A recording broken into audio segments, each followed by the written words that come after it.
एक समय की बात है। एक घने जंगल में एक गर्भवती हिरण निवास करती थी। वह अपनी शक्ति और सुंदरता में गर्व करती थी, लेकिन उसके लिए जीवन में एक बड़ा परिवर्तन आने वाला था।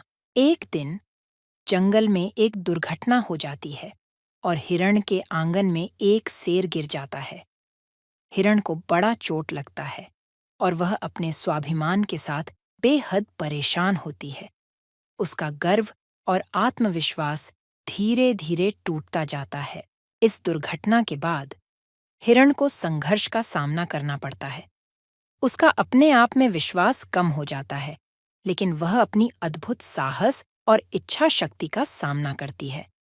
उसके लिए सामने कई परिस्थितियों का मुकाबला करना पड़ता है, लेकिन वह हमेशा अपने लक्ष्य की ओर अग्रसर होती है। हिरण के जीवन में नए चुनौतियों और संघर्षों का सामना करते हुए एक दिन उसे अपने आप में एक नया स्वरूप देखने का मौका मिलता है। वह अपने अंतिम परीक्षण में सफल होती है और अपने स्वाभिमान को पुनः प्राप्त करती है। इस कहानी के माध्यम से हमें यह सीखने को मिलता है कि जीवन में हादसों और चुनौतियों के दौरान हमें अपने आत्मविश्वास को कभी नहीं खोना चाहिए।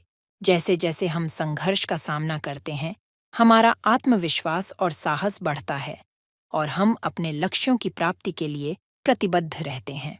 गर्भवती हिरण और शेर की कहानी हमें यह भी सिखाती है कि जीवन में हमें हादसों से सीखना चाहिए और हमें हमेशा आगे बढ़ने के लिए तैयार रहना चाहिए।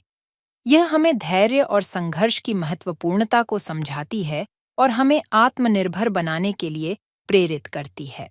गर्भवती हिरण और शेर की कहानी हमें यह भी सिखाती है कि जीवन में हमें हादसों से सीखना चाहिए और हमें हमेशा आगे बढ़ने के लिए तैयार रहना चाहिए।